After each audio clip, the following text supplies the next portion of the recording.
Hello and welcome to my video. Now then, what are we going to do? Well, what I'm going to do is basically have some fun. It's a while since I had any fun, so I think, I'm well overdue. Now, I'm using a bigger board, size on the screen about now. And it's basically a very simple landscape, incredibly easy to do. He said. I'm trying to stop saying that because people do tell me off occasionally for saying that. And they say, oh, it's easy for you. Well, it is. The more you do, the easier it gets. And one day you'll be able to say, wow, that's easy. And people will then say, well, that's easy for you to say. But there you go. Can't please everyone. Now let's just see it. It may not be exactly the same, but what I did was I did a bit of a hill. I did a clump of trees, which are going to go here. But I'm going to do the sky first. Oh, and as usual, I'm using linseed oil, sap green, red ochre, bit of Payne's grey, and we'll see what else we can chuck in it. And just enjoy it. Let's just have some shapes down here. So always remember, when you're painting like this, don't try to paint a hill, a grassy hill. Paint shapes that hopefully will be interpreted, maybe misinterpreted, as a landscape later. It takes away the anguish, and let's face it, there's plenty of that around at the moment. So let's try not to get bogged down in it. The anguish, I mean. Get bogged down in the painting, that'll help. So I'm putting a bit more of the red ochre on the brush now. There's quite a lot of oil in this. And all I want to do is just make a very, very quick sky. If I can get this video down to about, well, I don't know, 30 or 40 minutes, I can upload it much faster. If it goes to an hour, then it takes too long to upload. It takes, all night. Oh, I just don't want to do video. In an ideal world, I want to do the video and just sort of hit a button that says upload and then off it goes. But nope. Could be where I'm living, rural France. The internet is run on cheese and snails, I think. So here we are. So that, believe it or not, is going to be a sky. And to make my sky, I hope you're paying attention to how much care I'm not taking on this, because that's the thing that will make you loosen up and relax enough to produce a painting quickly. I don't really care about that bit at the moment, as usual. I just don't care. What's the point? Only a painting. So colour-wise, let's just put in some blurry stuff here. Just have a bit of a blur. Could be mist. Could be smoke from a distant bonfire. Who knows? And so let's have some tone there as well.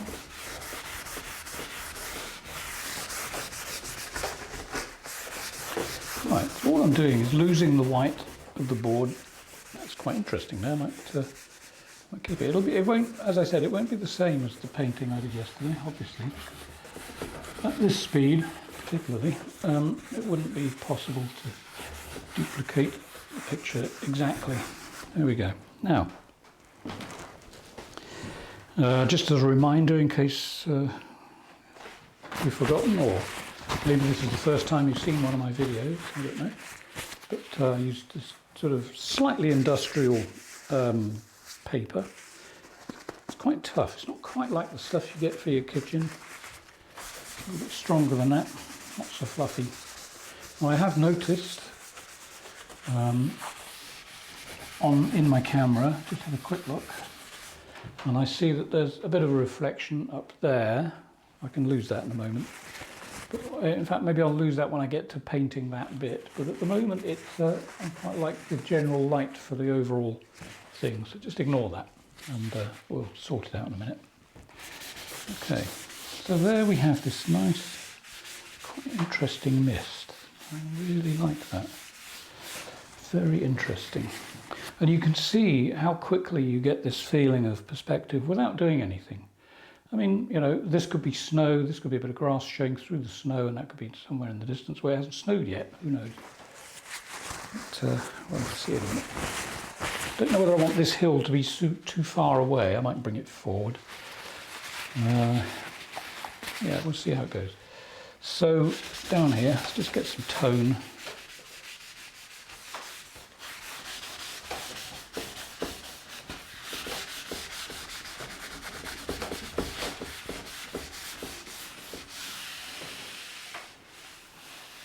It's quite interesting. On the subject of my Zoom classes, I never think too much about what I'm going to paint.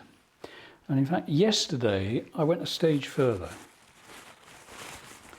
I didn't even not thinking about what I was going to paint, if you see what I mean. In other words, as the time to start the lesson approaches, you can't help it if you know you're going to have, you know, a bunch of people. In fact, I think there were about 18 or 19 people yesterday. If you're going to have that many people waiting for you to perform, in other words, you've got to do it right. You don't want, you know, these people have paid money for me to show them how to paint something. What you don't want is to clam up and find that you just can't do it. That would be a little bit, well, it'd be embarrassing, to put it mildly. So, just as I pick up my brush, I get an idea in my head of what I'm going to do. However, yesterday I did it slightly differently. And what I did is I didn't even think, not until I was well into the painting.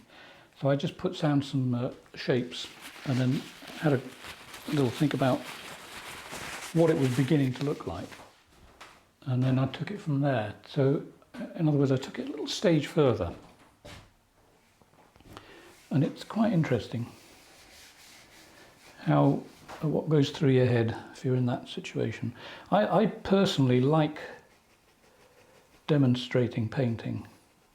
It's actually very nice when you have a student with you, actually next to you, and you tell them something that they. I really like this idea that you teach people things that they don't know that they want to ask you. I really hope that makes sense. But what I did when I was teaching people here, I would say, you want to know how to do this, but you don't know that you want to know it. And then I would show them what it is that I think they want to know, and they would say, yes, that's exactly what I would want to know. It's a fascinating process, I think, anyway. I'm not, don't get me wrong, I'm not trying to, this is not me showing off. It's just that I just remember when I was younger and I wanted to know certain things, but I was, too shy to ask. And in fact, you know, there were times when I was shown how to do things and I thought, wow, yeah, that's something I wanted to know. I was also shown stuff I didn't want to know. And I found that quite frustrating. So I thought, well, just forget that, I'm not interested.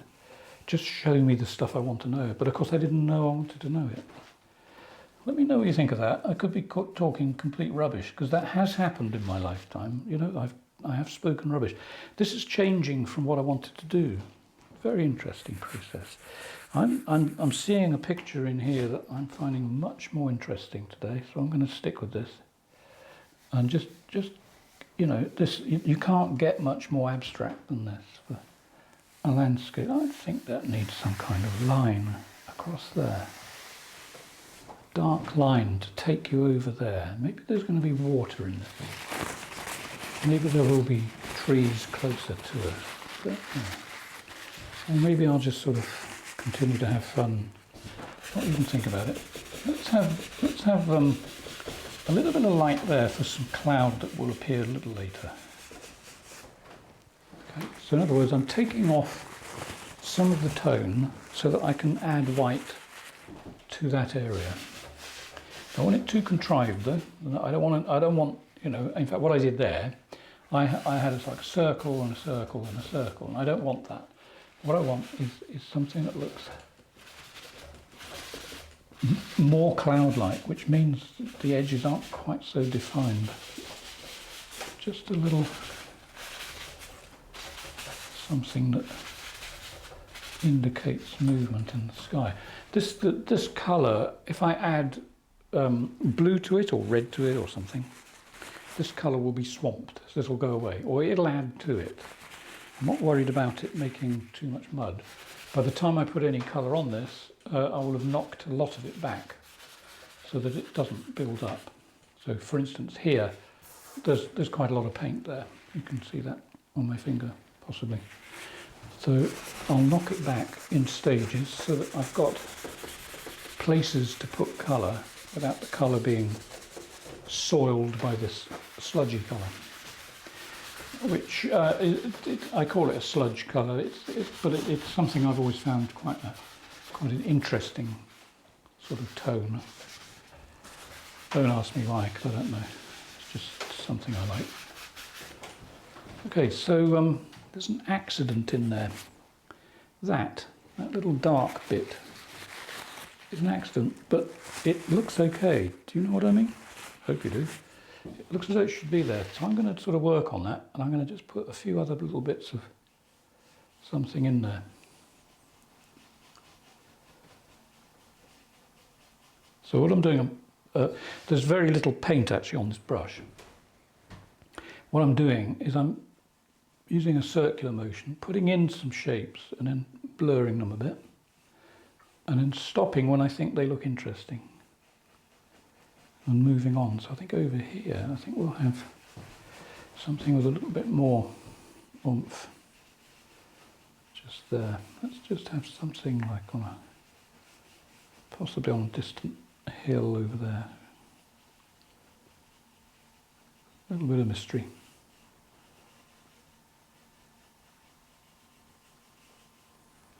So you can see it's just by very, very simple brush movements, you can create quite interesting effects. Now I think I'm going to change that though. I don't quite like it. I'm going to just knock that into that shape because I think that will send it further away. Yeah, that's okay. Now I am going to put a few trees in this, maybe. This is a real maybe picture. You don't know what you're going to get yet, do you? So let's see, what are you going to get? Let's have some dark there. Just some dark shapes. This is a hill. Now this hill, how far away is it? I have to work out the distance. Okay, so what are we going to do? Is there going to be water? No yet. There's going to be, I think there may be a hint of something that could be water. Let's just try that. So piece of paper, and I'd sort of, you know, make it like there's a sort of a blade. It's quite a floppy blade, but I just want to pull across there.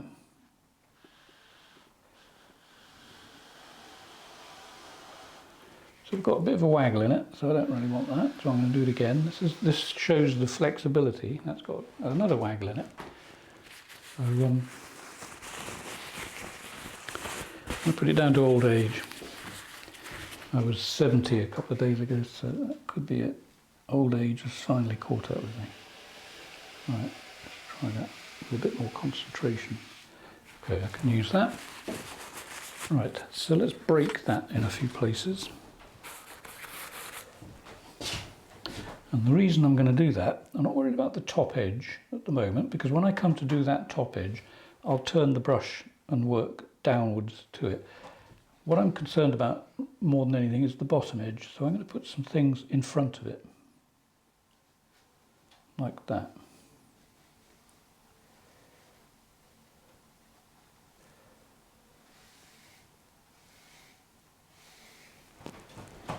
so that it looks as though I've spent a bit of time painting in this light area, which of course I haven't. It's just a quick wipe. And let's see what else we can do to it. Let's come across here. Now I think this is where I think I might put some trees. Shall I, in fact?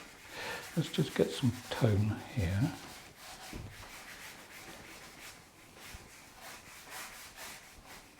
Of course, the painting's completely changed from what I said at the beginning. It's not going to be trees. However, you never know, do you? I might even change my mind again. Right, so I quite like a dark shape across the bottom. Let's just get some paint on there. Somebody said it's amazing how you just twiddle your brush and then these shapes appear. And, you know, some people said, I mean, just in the last 24 hours, in fact, how frustrating they find it sometimes, because they think, well, you just do it. And you have to realise, I've been doing it a long time, and it starts to, what am I trying to say? It's like signing your signature. After a while, you know, I mean, you've obviously signed your name many times, and you don't think about it. It's the same with this sort of thing. It's just that I've done this stuff so many times that it just becomes automatic.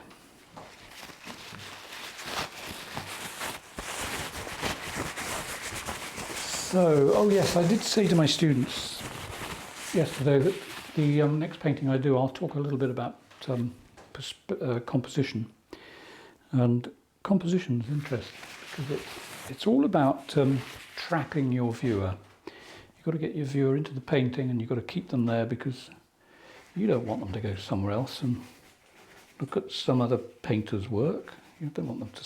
You want them to stay looking at yours and hopefully buy it. But I'm not particularly in the business of selling paintings. Again, people laugh when I say that. A couple of people have, anyway. I do my paintings to teach. If someone wants to buy a picture, fine, get in touch with me and discuss the exorbitant price that I would charge you. Not really, but you know, I'm just not interested in all that. It's nice when one sells, but it's not my goal in life. I actually enjoy teaching. And don't be fooled, of course. You know, when you make a YouTube video, if you have a channel that's got a lot of people watching, you do make money, you get paid. According to the amount of, I think it's the response you get from the adverts. And I do apologise about the adverts, but you know, if you really don't want them, you can get an ad blocker and you can knock out all the adverts. I don't know how much that affects my income. I mean, it probably has some effect. I guess it must do, but it doesn't have a big effect. So if you want to block the adverts, feel free to do so. It's not difficult. Just whatever, you know. I use Firefox, so I just get a Firefox add-on, and it just eliminates the adverts. Not sure how it works on a phone. I don't have it on my phone, so if I watch something on that, I have to put up with the ads. But just, you know, for my computer, I don't get any. So you can always do that, or you can just skip them. It's a bit tedious, but it's, you know, it's how YouTubers make their money. So that's why I don't worry about selling, because you know, I make a bit of revenue from that. But yeah, as I said, it's not my main goal. Okay, a little bit of light on the hill there, I think.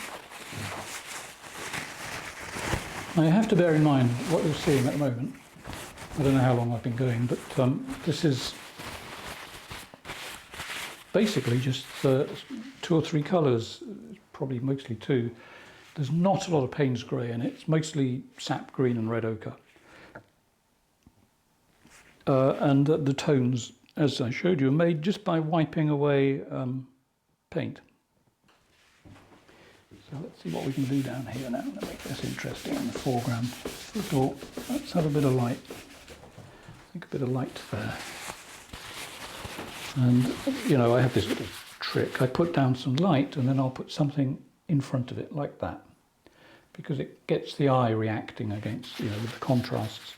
So I've got this bush here, so let's have a little bit of light just there. Let's just pull that up a little bit there.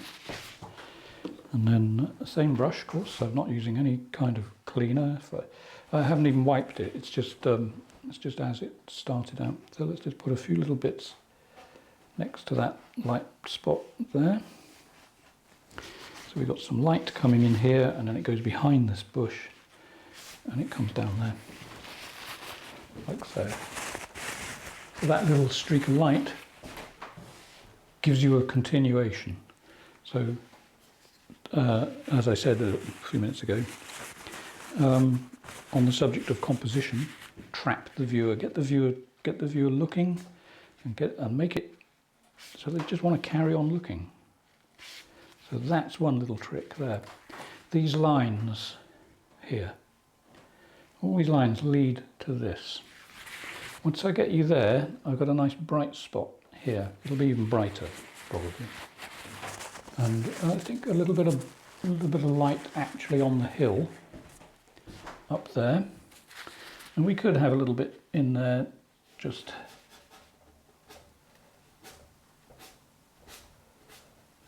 sort of trap you there again. Okay, so let's just tidy up the edges of that. There we go.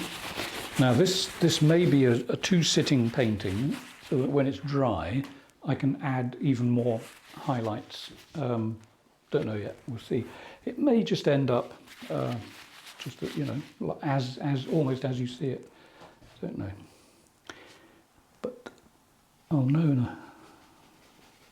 in a few hours. So let's have another bit of a bush there and another one here.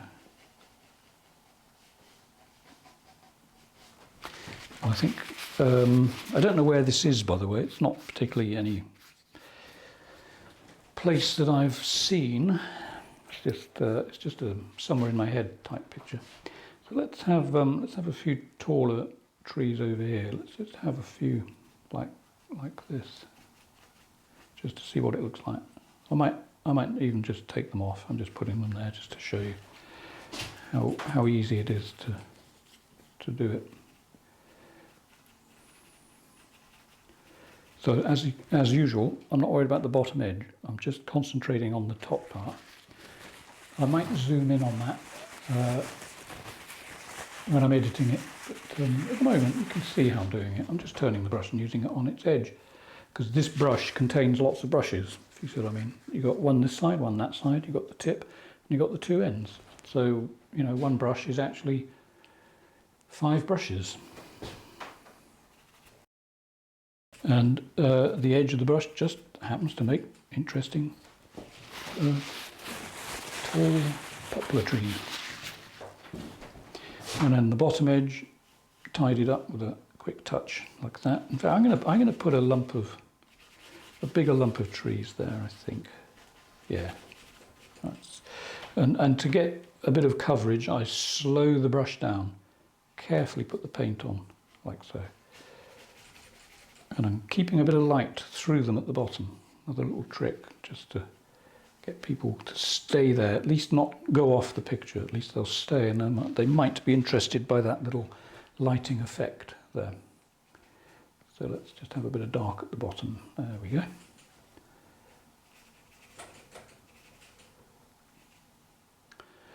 So as you can see, we're a little bit closer, and you're actually seeing the edge of the painting here. You're not missing anything. It's down at close to the edge, I know, but I'm trying to give you a cleaner image to look at, because I know my background in this room is absolute rubbish, so you're not missing anything. So what I'm going to do now, I'm just going to work down here a little bit. I might move the camera again in a sec, but for now, that's what you get. Let's and I'm not adding any more oil to this. This is quite dry. I mean, this won't release any paint onto my picture when I do that. Okay, it's well and truly stuck to the brush. So down here we've got this bush thing right next to the path. I've used this bush before. That's one of my stock bushes. Works quite well.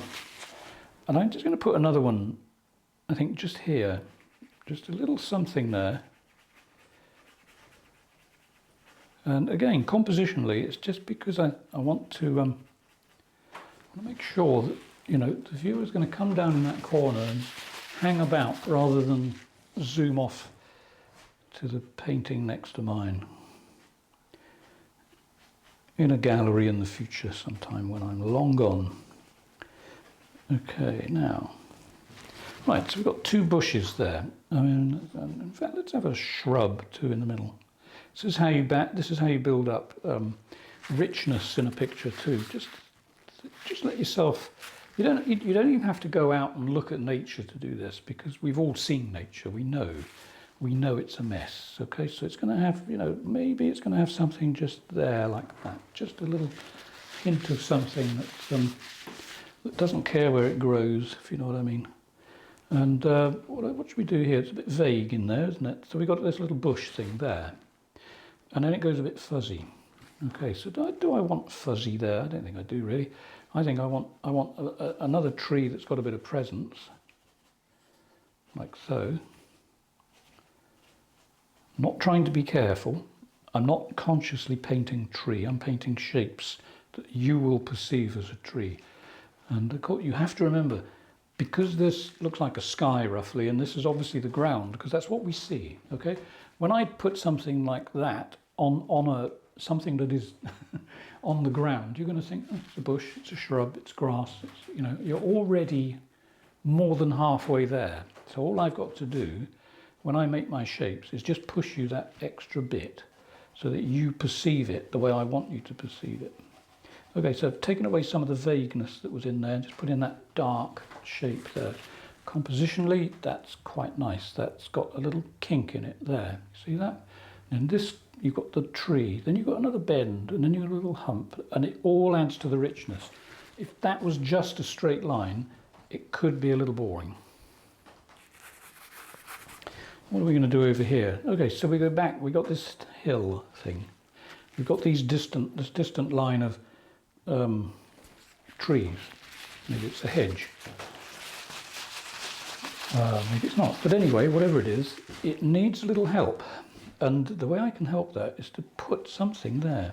Just some kind of darker shape in front of it, like so. So what is it going to be? You know, I'm not concerned. And you can tell I'm not concerned because, again, the bottom part of it is, at the moment, I've left it slightly ambiguous. What the heck is it? So, you know, is it going to be trees? What's it going to be? Is it going to be a funny shaped bit of landscape? Well, it's probably going to be trees. And I'm looking for things all the time. Here there are light bits in between the top, showing through in that little bit between that and this. So I'll keep them. It's a lot easier to keep them than to have to repaint them later. So that again adds a certain richness. Down here, right, what can I do? I think I want to do something with the landscape. So I'm going to use the tops of these shapes for trees. I'm going to use, again, my piece of paper, just a rough edge, like so, and then just pull that down, like so, a couple of times.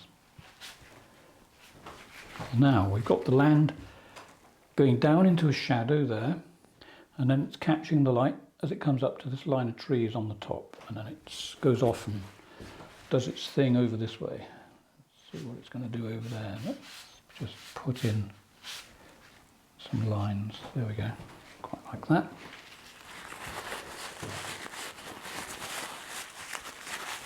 Yeah, that's okay.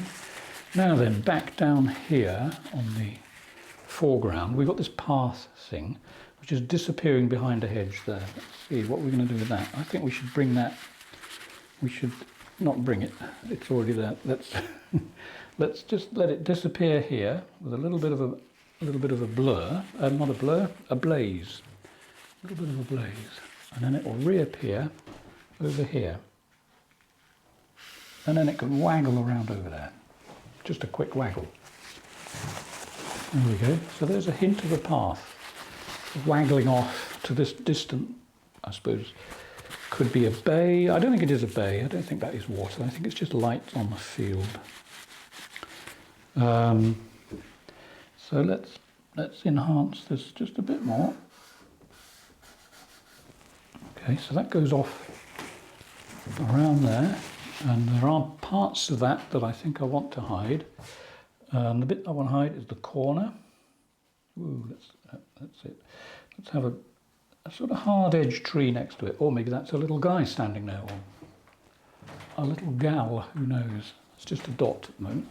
And then over here we could hide the other bend, this bend here, because the brain will still see the bend.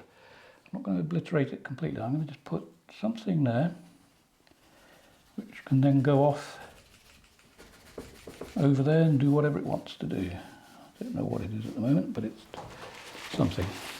Okay, so as you can see, I'm sort of eliminating worry as I go. In other words, a quick few touches with the brush. If I'm happy, in fact, I'm ecstatic.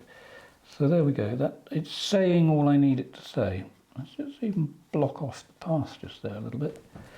Again, that adds a certain richness to the picture because it's like it's a little bit of undrawn detail. And then maybe I think it needs a little hedge there. Let's just put it in. The worst thing that can happen, you see, is that I'll say to myself, I don't like that, I'm going to take it off. But I do like it, so I'm going to leave it. There we are. So as we're working through, compositionally, we're building up all these little, what we call them? Let's think of a word. I love playing with words. They are little richdoms. They enrich the painting, so they are enrichdoms. And trust me, they do work. It sort of has quite an interesting effect. Let's have a few over there. Look, just a few little dots that could be trees going along some kind of hedge line there, or ridge line, or whatever you want to call it. Just enough to make the eye look at them and think, what the heck is that? Here we are. Now, these trees here and here, as they are some of the closest things to us in the painting, I would be tempted to just add a little bit of texture to them. So I'm just going to move the camera again and zoom in so you can see what I'm talking about. So yes, as we're close to them, it's worth using them to our advantage. So again, a piece of paper. And all I'm going to do is make as many little bumps in this piece of paper as I can. Make it really, basically give it a hard time. Get lots and lots of little textured bumps. There we go. That's probably enough. And then all I'm going to do, and you need to do this sort of preferably in 1 or 2 touches. Don't overdo it because it will just obliterate what you've got. Have a look at the pictures, figure out where the light is. I mean, there's light here, so maybe it's sweeping across down that way through the landscape. So I'm going to lean towards the right-hand side of these bushes where they just catch a little bit of light, like so. In fact, that's all I'm going to do on that one. Just enough to bring it to the, in fact, no, I fibbed. I'm going to just do something else. I just want to do a little bit there, like so. That's better. And then the same here, just a few touches, keeping the paper moving so that it doesn't make a repeat pattern. So there, that's those. Now, the other thing I could do, in fact I'm going to, just to show you, is make the paper like this, and then just do a couple of things that could be branch trunk type things. Just a hint. You don't want to go over the top of that. It's just enough to engage the viewer. So I think I'll probably leave them like that, almost. Not quite though. Just want to break that one a bit. And break that one, and maybe put something up there floating above the... No, I don't like that at all, so I'm just going to lose that. See how flexible it is? You want to lose something, you just touch it with the brush. Thing is, just don't overdo it. Keep it to just so it works, then back off. Got to learn how to back off. Okay. Now these other trees that are slightly further away, I'm just going to increase the height of one or two, I think, because I think it'll just make it more interesting. Here we go. They're not very big populars. Populates, small populars. Okay, so over here we've got a line there, and I'll be stopping in a minute on the land because I don't want to go too far. I don't want to just make it look too fussy. I want it to look busy-ish. But also, I don't want any lines that are too continuous without any kind of something happening on the line, a little episode. I'm going to just put over, oh no, you probably can't see over there. So I'm just going to check the camera, make sure you see what I'm seeing. So, oh no, you wouldn't have seen that. Okay. Let's think, what should we do there? I think that's it. I think I'll move the camera.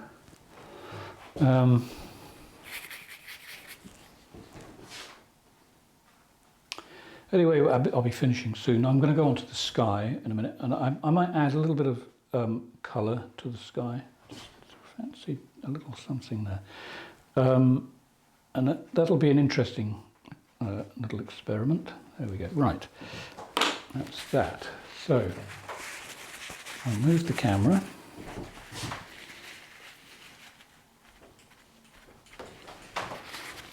And see what we can do with the sky. Okay, for the sky, I've just adjusted the lighting so we don't have the flare that was up here earlier. I'm going to do a little bit of wiping on the sky, and I'm going to just sort of very simply add a hint of colour, but it'll be subtle. I don't want to swamp it with colour. And of course, if you are still here now listening to what I'm saying, you'll know that this is a tonalist painting, or painting in the tonalist style. And rather than me explain about tonalism, you can just Google it, and it'll tell you all you need to know. And an explanation about what tonalism is all about. So I'm not gonna prattle on about that. This is something that you can do quite quickly. It's an excellent style for beginners because there is nothing to worry about regarding drawing. You might have noticed I haven't been near a pencil to make this picture. Right, I'm taking away some paint here because I want a really nice light area. Back to composition again, you see. Composition is about guiding the viewer, and I think I can probably get people to look in this area by lightening it a little bit just there. Quite a nice effect. Now you will see all over the sky, I'm sure you can see, that there's quite a lot of textural lines. Now some people wouldn't like that, they'd want to get rid of it. I'm easy on it, I don't mind. I quite like a bit of texture. But if you do need to get rid of them, all you need to do is just get a dry brush. This has got paint on it, but it is actually a dry brush. And just sort of gently stroke over the painting. You can lose quite a lot of the marks. The marks that are showing on this one are mostly from the gesso, because I didn't over sand the surface. You can sand it to get it really completely flat, but I just like a little bit of texture in it. I don't know what it is. I find it just more interesting. That's all. It's simple as that, really. There's nothing mysterious in it.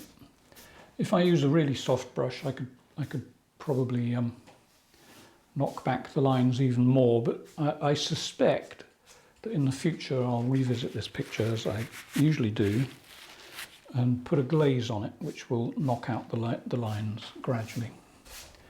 And I do have lots of videos about glazing, so you'll find those if you just scroll through my my videos. So that's smoothed it considerably, but what I want to do is not even with a brush, just the same piece of paper that I was using to clean that one with.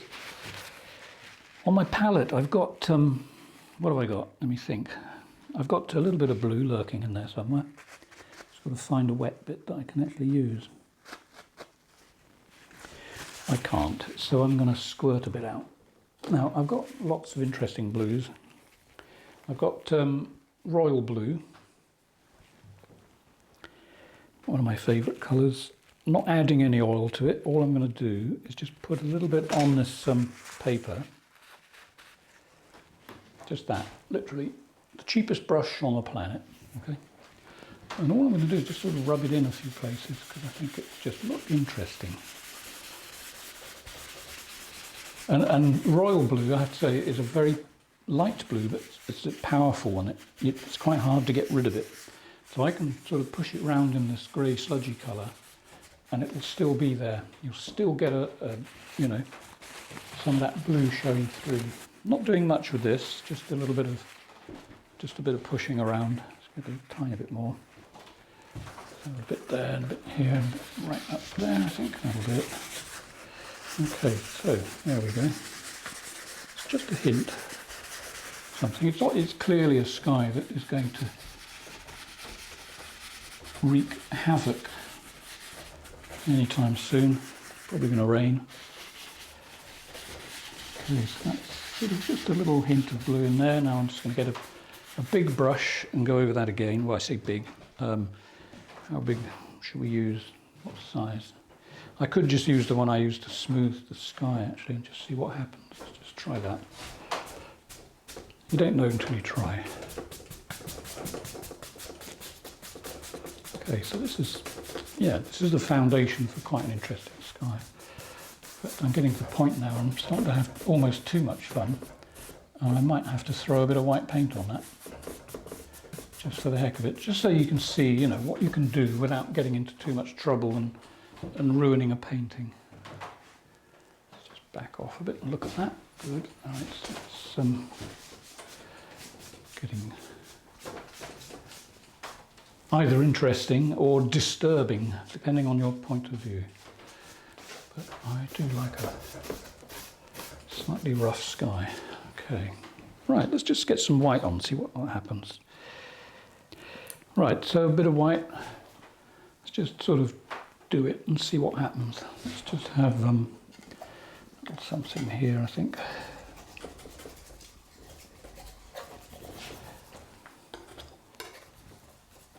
You see now, for those of you who find skies difficult, I'm not using a brush. I'm just putting the paint on there with a palette knife, and all I'm doing is just sort of flat on it and make a circle. Just keep pushing it around, see what happens. Now, if you're using canvas, it won't be quite the same effect, because the good thing about plywood, incidentally this is 5mm thick plywood, is that plywood is very strong, so it'd be very difficult for me to, well, it'd be impossible with this, to actually make a hole in it. So, but on canvas you would need to be a little bit cautious. So yeah, I can, and you notice that I put the paint on and there are some bits like that, and maybe there a little to some extent, that are really quite light. I like that because that's another one of these things, you see, about contrast and the human eye. It's almost like the human eye can't get enough of the stuff, you know. Contrast is the eye's drug. It needs contrast. So the thing to do is to give it a bit. Yeah, that's quite nice. Now, you see, I could almost stop there and say, you know, that's it. That's the painting finished. But it isn't. Not for me, anyway. So I'm going to just put another few shapes along here. You notice that I'm not making little bobbly clouds. Just making sort of shapes that could be clouds. So now, I always repeat stuff. I mean, if you're still here, thank you for staying, but if you're not here, of course you won't hear this, but you know, I repeat stuff. Clouds must go off the edge. Can't emphasize it strongly enough. Because your picture, it's like looking through a window, and if you look at clouds through a window, there's always a bit outside the edge that you can't see. If you do that in your painting, it will just add another level of realism. So don't make your clouds conveniently fit within the size of your painting. Okay, so we've got the clouds coming across there. And I think that we should take a little bit up here. Why not? Why the heck not? So let's do that. Otherwise that will become too straight. And that I would find tedious. So let's take a bit up. Might want to cut that out. Oh my God, why is the floor so far away? Oh God, right. So we'll just push that up there, I think. I've got so much paint build up on my easel. How far have we got? Oh yeah, I need to move that. Just take a few bits up to the middle. Yeah, the paint build up on my easel here is getting a bit ridiculous. I'm going to have to cut that off sometime. Not now though. I'll just keep going.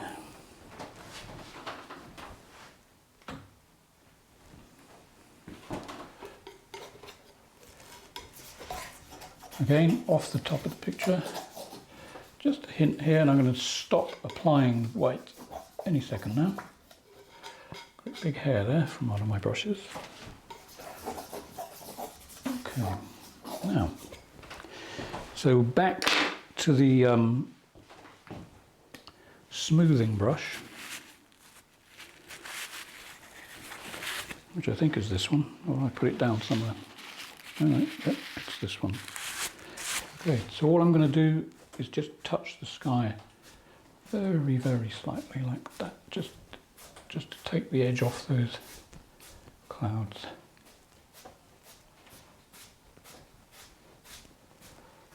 Like so.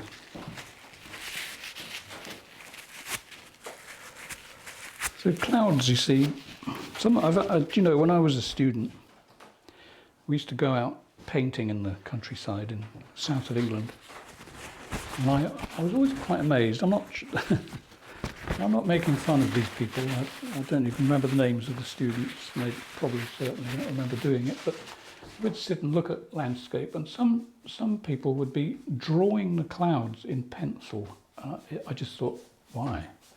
Because by the time you put paint on it, those clouds aren't going to be there anyway. And but anyway, that's, you know, everyone has their own way of doing stuff, I suppose. But there's no point in drawing clouds. Just chuck the paint on, push it round, and there will be your clouds, like so. Okay, good. Now, having done that, I just see it's something that I really want to fix, and that's just a little bit of something there. For the heck of it, here's another effect. You know, the problem is, you see, I'm making a video, obviously, is I start to have almost too much fun, and I just can't stop. But I will in a minute. So over here, I'm going to put some very light sky, just catching the top of that hill. I hope you can see this. Am I in the way? Oh, I don't think I am. It's unusual. You see what I'm doing over here, and it just, see the effect it has there? It just sort of makes it pop. So I'm going to put a little bit more. Maybe I'll move the camera. It's highly unfair of me to do this without you being able to see what I'm doing. Right, so you can see, hopefully, clearly now, this nice effect you get. It brings a certain presence to that bit of cloud, because it's the contrast. That's what it's all about, contrast. So I'm just going to take that down to there, gradually fade it away, and then up.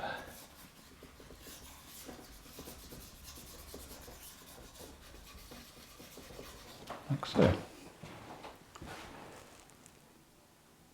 Yeah, I think that'll do it. Right, so we're almost there.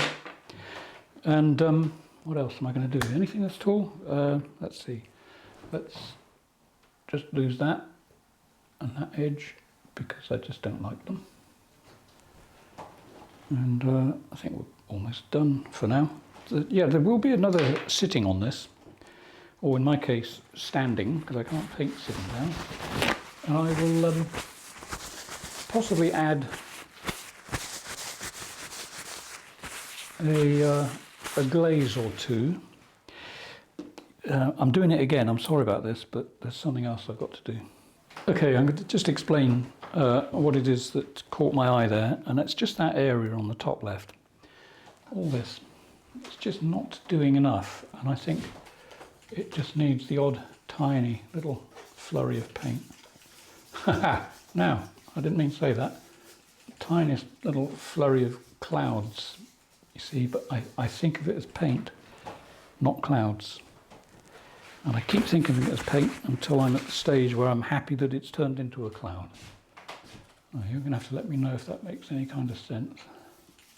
Well, you don't have to. You can just look at the video, click the thumbs up arrow, and carry on with your life. Incidentally, if you are still here, even more thanks. If you do like this, or you like my channel, please click subscribe. And if you click the little thumbs up arrow, you'll get notified next time I put a video up. And there we go.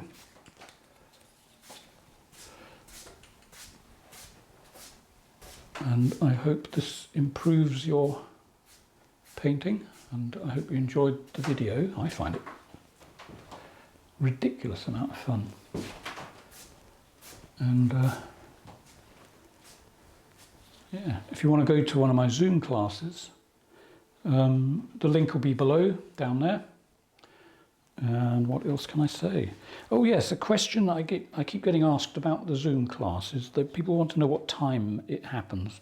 Well, it happens at 4 p.m. French time. And of course that'll be different depending on where you live. And if you click on the link for a particular lesson, which will usually appear on Facebook, if you click on it, you don't even have to pay. Well, you will. You might have to ultimately, but some people don't, depending on whether they are a patron or not. I have a Patreon page if you want to donate. If you don't, it doesn't matter. Won't ever hold it against you. But if you are a certain level of patron, you actually end up paying nothing, and apart from whatever you're donating. But if you click on the link of a certain lesson on a certain day, it will tell you the time according to where you are. So it works it all out for you. It also works out the currency for you. So, and incidentally, it's mostly converting to dollars. It seems that most of my followers seem to be in the US. And get a few from England. I've had a few from Australia too, and I think it's actually quite difficult for them, obviously, and New Zealand, because it's so far away. The time difference is just torture. It's ridiculous. I mean, it's 3 o'clock in the morning, I think, something like that. So there we go. Anyway, that's it for this lesson. Hope you enjoyed it. Hope you've learned something, and I'll see you on the next video. Bye for now.